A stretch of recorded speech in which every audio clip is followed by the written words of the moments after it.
This is lesson 30 on administration of vaccines, and we'll be covering pages 166 through 169 in your book.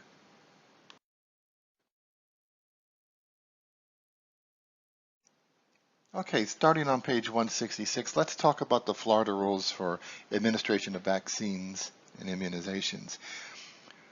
So the first question you want to ask is who can administer vaccines and immunizations? And in Florida, pharmacists, certified pharmacists, interns, and pharmacy technicians are allowed to do that. Pharmacy technicians were recently added during the 2022 legislative session.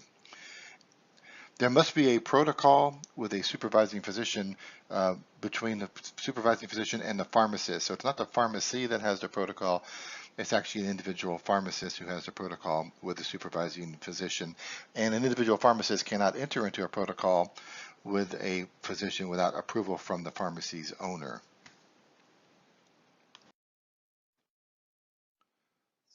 So there is a certification process in order to provide immunizations and vaccinations. And you'll see on the bottom of page 166 there, for pharmacists and interns, the certification process is a 20-hour continuing education course on the safe and effective administration of vaccinations. There's detailed requirements for that course in two separate rules that I referenced there. I didn't include the details of that, but I do want to note that the course for pharmacists and interns does include CPR training as one of the elements. And we turn to the top of page 167. In order to renew the certification, a pharmacist has to complete 3 hours of continuing education during each 2-year renewal cycle related to vaccinations. Now, number 4 on the top of page 167 has a ratio again, and this is supervision ratio that says that when a pharmacist is supervising interns and or technicians, they can only do so at a ratio of 1 pharmacist to a maximum of 5 interns or registered technicians or combination thereof. So that's a new requirement that came about, I think, in late last year, so make sure you make a note of that. For pharmacy technicians who are going to give vaccinations, their course is a little bit shorter. It's a 6-hour continuing education course. It interestingly enough does not include the CPR training. It does include a real-time, validation and observation that they can actually give the immunizations. And in order for them to renew their certification, they must complete a 2-hour continuing education course with every renewal cycle. And for some reason, their 2-hour course is not included as part of their 20 hours that they have to do. It's in addition to. I don't know why it's not consistent with the pharmacist one. That is part of their 30 hours, but for some reason, the way the law was written, that this is an additional 2 hours that a pharmacy technician would have to complete. Okay, so let's talk about what types of immunizations or vaccinations can be administered under Florida law. And what Florida law allows is any immunization that is in the CDC's adult immunization schedule as of March 31st, 2022. So I went ahead and pulled that information from the CDC website for you and listed those on page 168. But notice it is for adults only. I know a lot of states have immunizations, allow pharmacists to do immunizations for children. Florida is limited to adults only, with one exception that you'll see there for influenza vaccines.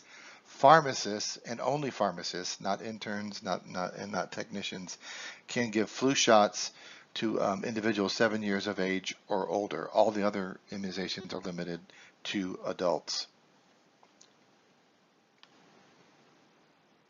I think I did notice that my list there isn't completely updated. I think the pneumococcal vaccines are not 15, are not 13 anymore. I think one of them is 15 in the PCV. I think is PCV 20 now, but I'm not an expert on these vaccines. Other immunizations you'll see listed there include CDC recommended for international travel. Those are also authorized to be given to adults as well. And then any immunization that's been approved for emergency use, and obviously the COVID vaccine, when they first came out, would fall into that category. And we'll talk about the COVID stuff in just a moment. So here are some additional requirements for immunizations. You see on the bottom of page 168. A pharmacist must have $200,000 worth of professional liability insurance in order to do this. And notice that immunization records have to be kept for 5 years. Most pharmacy records have to be kept for 4 years. This one has to be kept for 5 years, so that's obviously something that they could try to trip you up on the MPJE.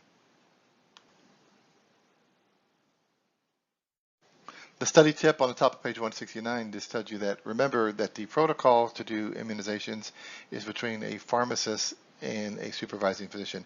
A technician or an intern does not have to enter a protocol to provide immunizations, but must be certified to provide the immunizations and working under the supervision of a pharmacist who actually is certified as well. Now, Florida does have a statewide immunization tracking system for reporting of immunizations. It's called the State Health Online Tracking System, or SHOTS. And it does say that pharmacists are required to report immunizations to the SHOTS program, which I find a little bit interesting because the program says it's really for children, and pharmacists can only do adults, but for some reason it does say it's mandatory to report all your immunizations and vaccinations to the SHOTS program. So I do want to mention that there are additional authorities in this area and also in other areas that pharmacists have under the Federal PrEP Act. And I mentioned this in the study tip on page 169, because in response to the COVID-19 pandemic, the PrEP Act, which is a federal law, it's the Public Readiness and Emergency Preparedness Act, allowed pharmacists to independently order and administer COVID-19 vaccines, and then all CDC recommended childhood vaccines, regardless of state law. So during this emergency time period, pharmacists in Florida could give childhood vaccines, even though state law did not and still does not allow that. The PrEP Act was amended many times under different provisions and gave authority to pharmacy technicians to give vaccinations. And at the time, Florida did not allow that. Now, Florida has changed the law to allow that, but this federal law is still in effect. There's also additional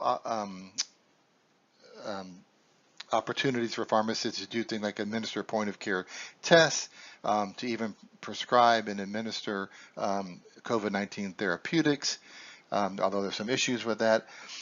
For purposes of the MPJE, these are all temporary laws, and I would not expect them to be on the MPJE, although they've been in place now for coming up on 3 years, so perhaps it's been long enough that the MPJE folks could write questions on it, but technically these provisions will go away when this emergency is over, and I think it's scheduled to be over sometime in 2024, I believe. So I would answer questions based on immunization authority under the state law, under the Florida law that we just went over, and not rely on the PrEP Act. So you might see pharmacy technicians and interns giving childhood vaccines in Florida. That's only temporarily allowed unless the law changes under the PrEP Act. Okay, so that is it for this particular lesson. Make sure you take the quiz, and we'll pick up again on page 169 with lesson 31.